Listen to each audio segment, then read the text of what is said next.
Oke guys, jadi di video sebelumnya saya sudah membahas gimana cara saya sukses membawa AS Roma meraih gelar juara Liga Serie A Italia menggunakan formasi 4-1-3-2. Dan sebelum bursa transfer awal musim ditutup, hari ini saya akan membahas gimana cara merekrut pemain muda bertalenta di game Soccer Manager 2026. Tapi sebelum itu, saya akan menjawab komentar dari teman-teman yang bilang, role-nya belum dikasih lihat bang, please kasih lihat role-nya. Nah, tanya gitu guys. Karena jujur di video sebelumnya saya lupa kalau saya nggak ngasih tahu gimana cara ngatur role pemain biar sesuai dengan posisi maupun gaya mainnya guys. Jadi sebelum saya merekrut beberapa pemain muda bertalenta, saya akan membahas cara mengatur role pemain kita terlebih dahulu biar permainannya jadi jauh lebih efektif. Dan buat teman-teman yang penasaran gimana sih cara ngatur role pemain biar efektif, yuk bantu like videonya dan jangan lupa subscribe channel ini karena kedepannya saya akan membahas tips dan trik cara main game Soccer Manager 2026 yang mungkin bisa bermanfaat buat teman-teman semua.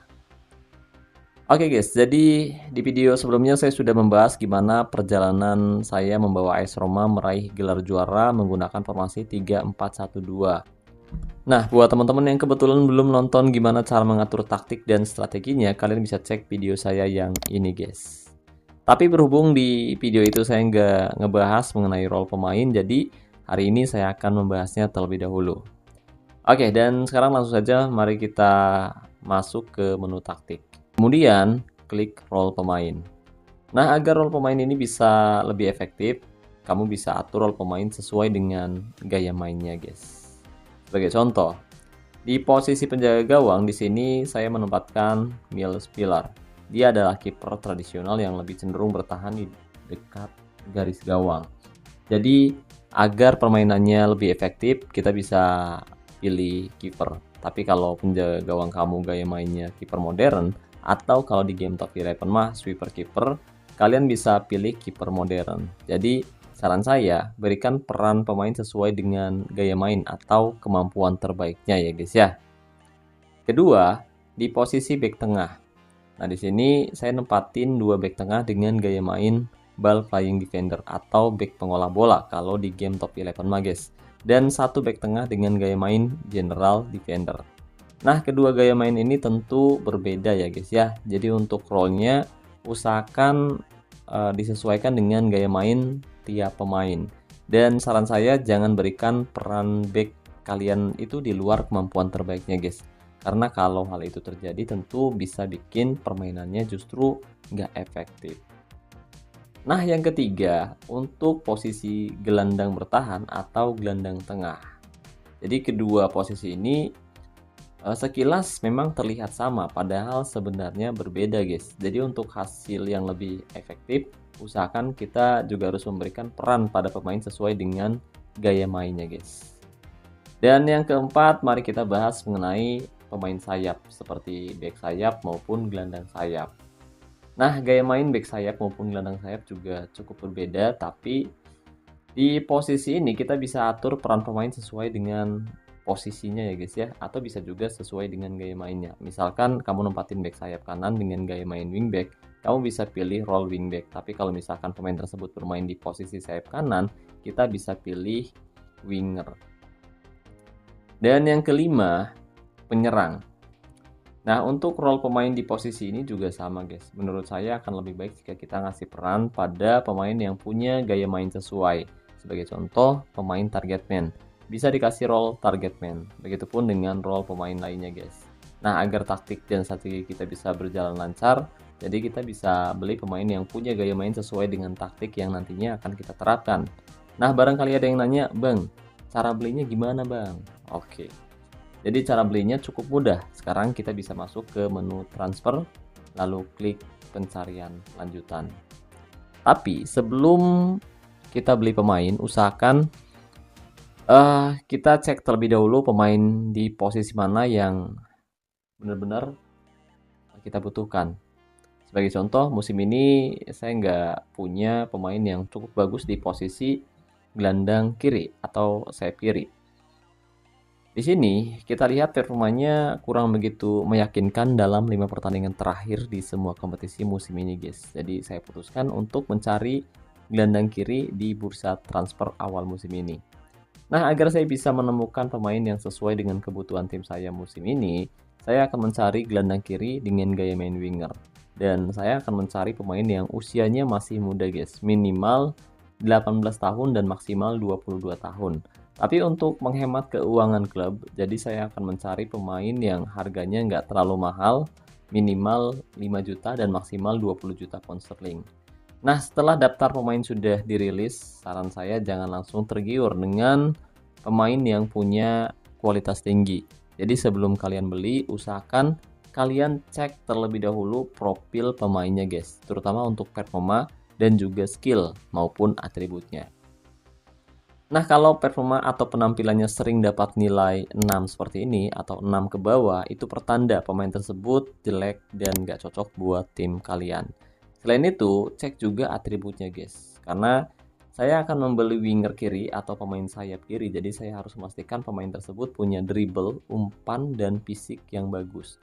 Dan pastikan juga performanya dalam 5 pertandingan terakhir sering dapat nilai 7 ke atas atau 7 plus. Atau kalau kamu nemu pemain yang performanya 8 ke atas, itu akan jauh lebih baik. Nah, sebagai contoh, pemain yang menurut saya punya potensi bagus untuk jangka panjang, pertama yaitu Diego Moreira dari Napoli. Usianya 21 tahun, kualitasnya 79, harga pasarnya saat ini 18 juta pound sterling. Dia bisa bermain di banyak posisi, terutama untuk posisi yang kita cari yaitu gelandang kiri. Dan yang unik, kaki terbaiknya juga kiri. Nah, pemain seperti ini biasanya bakal bagus banget buat ngirim umpan-umpan crossing dari sayap guys. Penampilannya dalam 6 pertandingan terakhir juga bisa dibilang bagus banget, yaitu 7, 6, 9, 8, 8, 9. Tapi karena dia bisa bermain di banyak posisi, hal ini mempengaruhi skill dan juga atributnya yang terlihat sama rata guys. Jadi nggak ada atribut spesifik yang membuat dia punya kelebihan tertentu. Tapi kalau kalian nyari pemain yang fleksibel, pemain seperti ini saya rasa bisa cocok banget buat tim kalian guys. Nah, pemain kedua yaitu Roger Fernandes yang saat ini bermain untuk Real Betis. Usianya 20 tahun, ya masih muda banget guys, kualitasnya 77. Kaki terbaiknya kanan, penampilannya juga bagus banget dalam 6 pertandingan terakhir.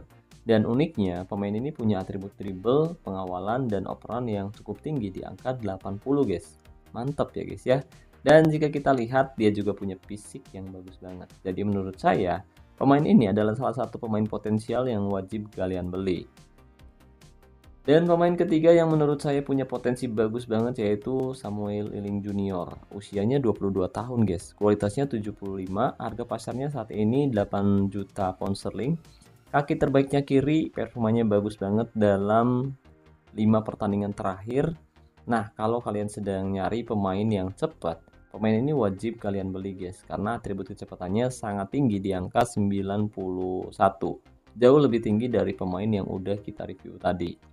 Lalu pemain keempat yang punya potensi bagus yaitu Hirberto Jurado, yang saat ini bermain untuk AS Saint-Etienne. Kualitasnya 74, usianya 21 tahun, harganya 6,25 juta pound sterling. Kaki terbaiknya kiri, performanya juga bagus banget dalam 5 pertandingan terakhir, dan dia juga punya skill serta atribut yang cukup bagus saat ini. Nah, pemain kelima yang menurut saya punya talenta bagus untuk jangka panjang yaitu Ben Doak, pemain AFC Bournemouth. Kualitasnya 73, usianya 20 tahun, harga pasarnya 6,75 juta pound sterling. Kedua kakinya bagus buat nendang dan dia juga punya kecepatan yang sangat tinggi di angka 90 guys. Staminanya 83 dan dia punya bakat 75. Oke, dan itu dia 5 pemain sayap atau winger muda bertalenta yang punya potensi bagus banget yang wajib kalian beli. Tapi masalahnya dari kelima pemain yang udah kita review tadi hari ini, saya hanya akan membeli satu pemain yang menurut saya benar-benar sesuai dan benar-benar bagus. Ya intinya punya skill yang sesuai dengan kebutuhan tim saya musim ini guys. Yaitu Samuel Eling Junior. Pemain muda Aston Villa. Selain performanya bagus, ada alasan lain kenapa saya tertarik banget untuk mendatangkan pemain ini guys. Nah, pertama mari kita bahas kelebihan pemain ini terlebih dahulu. Oke, jadi Di sini kita bisa perhatikan pemain ini punya atribut kecepatan di angka 91. Dan ini luar biasa tinggi guys untuk pemain usia 22 tahun seperti ini ya guys ya. Dan kualitasnya juga nggak nyentuh 80, tapi atribut kecepatannya 91. Ini keren banget sih. Jadi pemain ini akan cocok banget buat winger yang bisa menusuk dari sisi lapangan. Dan tentu hal ini bisa bikin back lawan kewalahan. Atribut konsentrasi di angka 84, artinya dia jarang bikin kesalahan, tetap fokus walau ditekan. Cocok banget buat pertandingan-pertandingan penting guys. Ketenangan 74. Nah, nantinya dia nggak gampang panik saat di kotak penalti atau saat duel 1 lawan 1 dengan bek lawan. Giringan dan penyelesaian di angka 72. Nah, jadi nantinya dia bisa membawa bola dengan baik dan dia punya kemampuan finishing yang cukup oke. Tentu hal ini bisa jadi ancaman pas dia masuk ke kotak penalti. Atribut umpan 72, kemudian tembakan jauh 72. Nah, pemain ini seharusnya bisa bantu bangun serangan dan dia punya potensi bagus untuk nyetak gol dari luar kotak penalti, guys. Kegigihan dan kepemimpinan 71, 72. Itu tandanya dia punya mental bagus. Dia nggak gampang nyerah dan dia bisa jadi panutan di lapangan guys. Tapi meskipun dia punya banyak kelebihan, dia juga punya kelemahan atau hal yang perlu diperhatikan nih guys. Pertama, kontrol bola hanya ada di angka 66 dan kreativitas 65. Itu berarti pemain ini kurang bagus dalam mengontrol bola dan belum terlalu kreatif dalam menciptakan peluang guys. Jadi jangan berharap dia bakal jadi playmaker utama. Kemudian untuk pergerakan 68 dan sepak pojok 68. Nah, ini juga perlu diperhatikan ya guys ya, karena gerakan tanpa bolanya masih belum begitu baik. Jadi meski nantinya bisa ditingkatin lagi dan satu lagi, dia nggak terlalu spesialis dalam hal bola mati.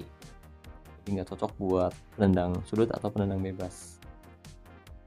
Atribut bakat 71. Ya, lumayan sih. Lumayan bagus dan harusnya masih bisa berkembang, tapi jujur pemain ini bukan tipe wonderkid yang bisa langsung jadi pemain bintang ya guys ya. Nah, kesimpulannya kalau misalkan kamu cari winger cepat, fokus dan bisa bantu serangan dari sisi lapangan, Samuel Eling Junior ini bakal cocok banget buat tim kalian guys. Dia bukan pemain yang terlalu teknikal atau kreatif, tapi dia punya mental yang kuat banget dan dia punya kecepatan luar biasa.